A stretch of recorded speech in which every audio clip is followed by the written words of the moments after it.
One sentence, 30 words, and Jesus said it almost in passing, as if it were the most obvious thing in the universe.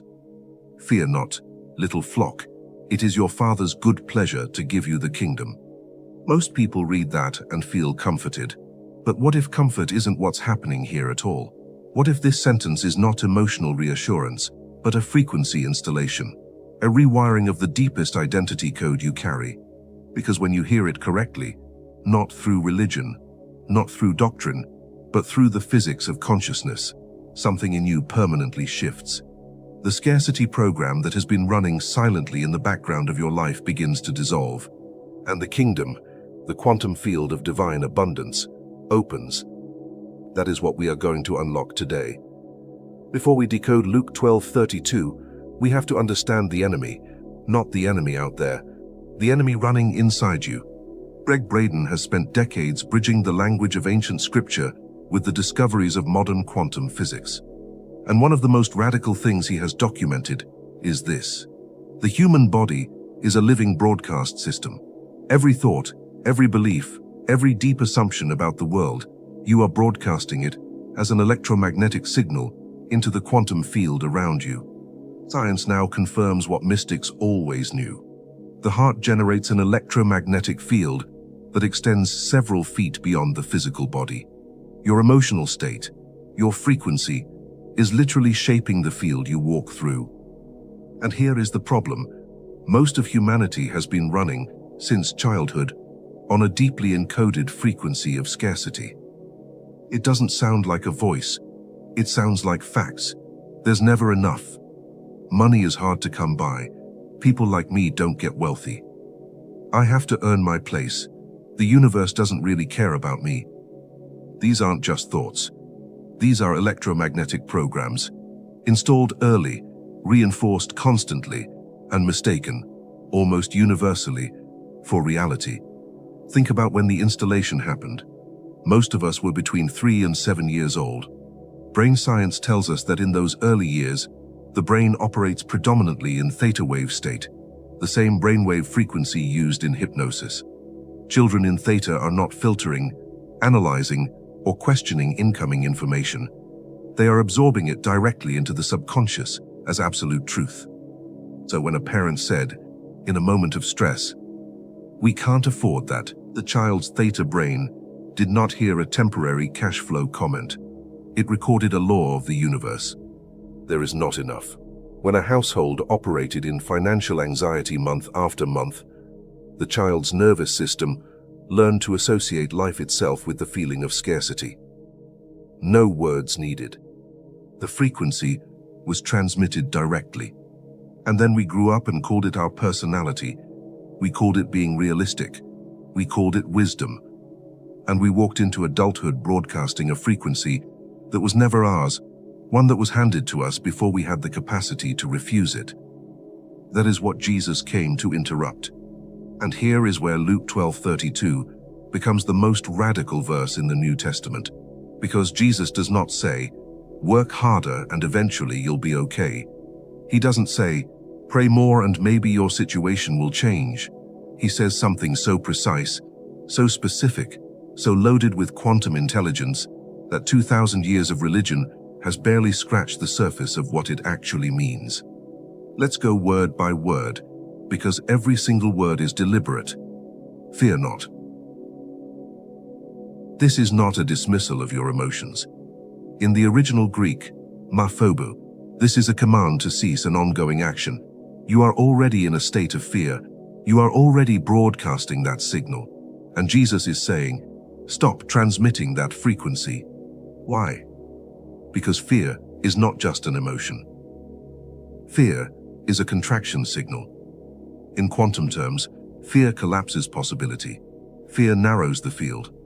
Fear is the neurological and electromagnetic state in which the brain perceives scarcity, even when abundance is present. Neuroscience confirms this. When the amygdala is activated in a fear response, the prefrontal cortex, the part of the brain responsible for perceiving opportunity, creative problem solving, and the experience of abundance, goes offline. Literally offline. Fear doesn't just feel bad. Fear blinds you to the kingdom. Little flock. This is not an insult. In the ancient Near East, the shepherd-flock metaphor was the most intimate relationship imaginable. The shepherd knew each animal by name. The flock did not survive by fighting for scraps. It thrived because of the shepherd's active provision. Jesus is reminding his audience of their identity. You are not a lone scavenger in a hostile universe. You are known. You are held. You are part of a system that operates on provision, not competition. It is your Father's good pleasure. This phrase in Greek, Eudokēsen, comes from eu, meaning good, beautiful, well, and dokio, the deep disposition of the will. This is not a reluctant allowance. This is divine delight. It is the nature, the quantum bias, if you will, of the source to pour forth abundance. This is not a God who must be convinced. This is not a God rationing resources from behind a wall. This is the source field itself, whose very character and disposition is generosity. And then the culmination, to give you the kingdom. Not a portion of the kingdom, not access to the kingdom under certain conditions. The kingdom. In the Hebrew understanding that Jesus inhabited, the kingdom, Malkuth, is the domain of reality that operates according to divine order. It is the realm where divine law supersedes human scarcity law, where supernatural provision overrides natural limitation. Jesus is not saying the kingdom is something you will receive after you die. He is saying the Father's pleasure, his active, joyful, unforced disposition, is to install the kingdom into your lived experience now. Now let's bring in the physics. Gregg Braden, drawing on quantum field theory and the work of researchers like Dr. Joe Dispenza and the HeartMath Institute, describes the universe as a unified field of information and energy. In this field, outcomes are not predetermined. They are selected based on the frequency of the observer. This is not metaphor. This is documented physics. The double-slit experiment, one of the foundational experiments of quantum mechanics, demonstrated that particles behave differently when observed. The act of observation, of attention, collapses the field of infinite possibility into a specific outcome. What you hold in consciousness shapes what manifests in material reality. Now reread Luke 12:32 through that lens. What is Jesus actually doing in that verse? He is attempting to reprogram the observer. He is trying to shift the frequency from which his disciples look at reality, from fear, scarcity, contraction, collapse, to trust, abundance, expansion, openness. Because a disciple who believes that the Father's pleasure is to give the kingdom, who holds that as a living conviction in the heart, not just an idea in the head, will walk through the same world as the fearful person and see entirely different things. The fearful person will see closed doors. The kingdom-minded person will see opportunities that were invisible before. The fearful person will interpret setbacks as proof of scarcity. The kingdom-minded person will read the same events as redirection toward greater provision. Same world, different frequency, different reality. This is not wishful thinking. This is consciousness physics, verified in laboratory settings and written in ancient covenant language 2,000 years ago. There is one more layer we cannot skip. Jesus doesn't say, "Fear not, little flock, work harder, and you'll earn the kingdom." He doesn't say the kingdom is something you can pray your way into. He says the Father's pleasure is to give it to you. This is an inheritance framework, not a labor framework.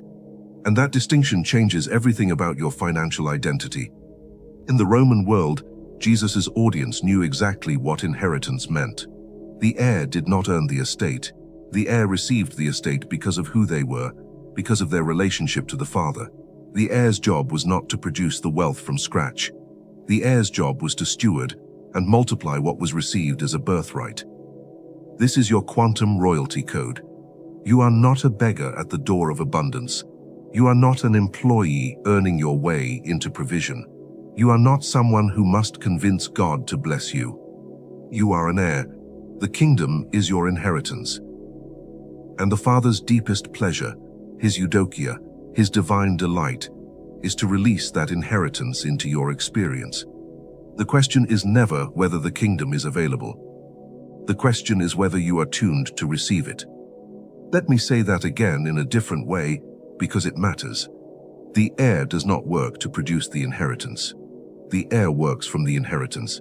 That one preposition changes the entire operating system of your financial life. Working to produce means you start from zero, from scarcity, from lack, and you strive toward enough. The whole emotional baseline is fear. Not enough yet. Not there yet. Not worthy yet. Working from the inheritance means you start from fullness, from access, from a kingdom already granted, and you act as a faithful steward, multiplying what the Father has already released. The whole emotional baseline is trust. Enough is already established. The kingdom is already given. My role is to open my hands and receive it well. This is not a small distinction. This is the difference between two entirely different financial identities, two entirely different frequencies, walking through the same world and producing radically different outcomes. Here is where I want to pause and offer you something real, because understanding this intellectually is the beginning.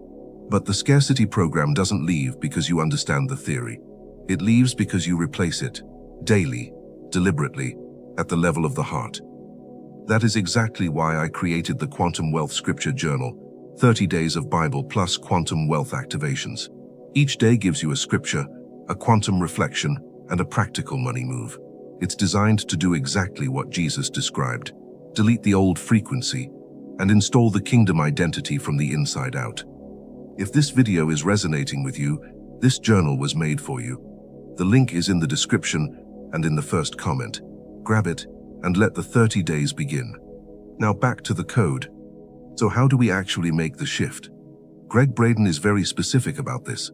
The key is heart coherence, the state in which the heart's electromagnetic rhythm becomes smooth, ordered, and powerful. In heart coherence, the brain and body operate at peak function. The field you broadcast becomes clear and intentional, and the quantum field responds. Here is a practical activation drawn from both Luke 12:32 and heart coherence science. Step 1. Put your hand on your heart. Not symbolically, physically. The HeartMath Institute has shown that this simple act shifts neural and hormonal activity. Step 2. Breathe slowly. 5 seconds in, 5 seconds out, 3 or 4 cycles. This alone begins to shift the heart's rhythm from erratic to coherent. Step 3. With your eyes closed, speak this aloud, slowly, feeling each word. It is my Father's good pleasure to give me the kingdom. Don't rush it. Don't analyze it. Let the words land in the body, not just the mind. Step 4. Ask yourself, if this is actually true, if the source of all things is actively, joyfully moving toward me with abundance, what would I do differently today?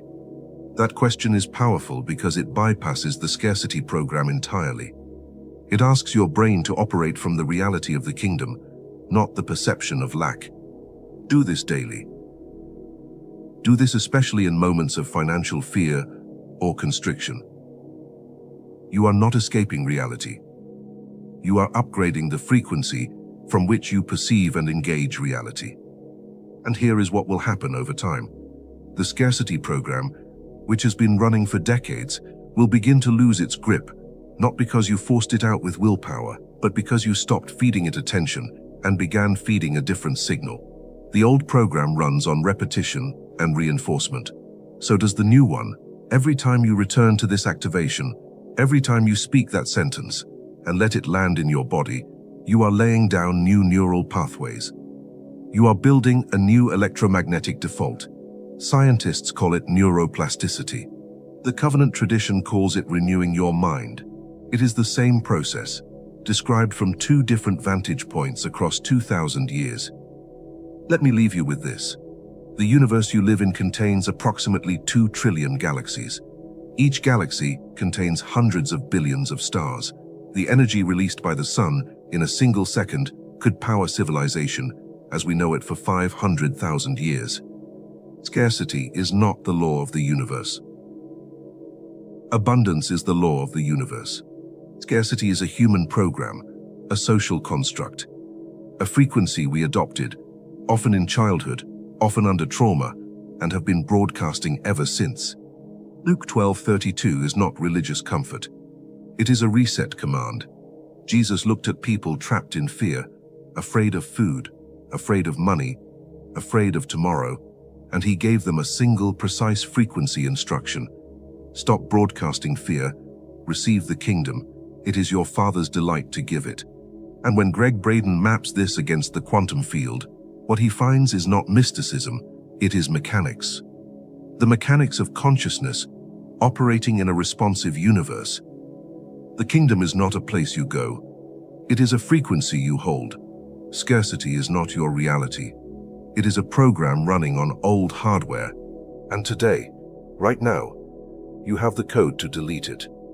If this message hits something deep in you, don't let it just be a good video. Let it be the beginning of the upgrade. The Quantum Wealth Scripture Journal is waiting for you. 30 days to rewire your financial identity at the biblical and quantum level. Link in the description and first comment. Subscribe if you want more messages like this. We are decoding ancient sacred texts through the lens of quantum science, and what we're finding changes everything. The kingdom is yours. The Father's pleasure is to give it. That was true before you found this video. It will be true tomorrow. The only variable is whether you choose to live inside that truth or outside of it. Make the choice today. Now, receive it.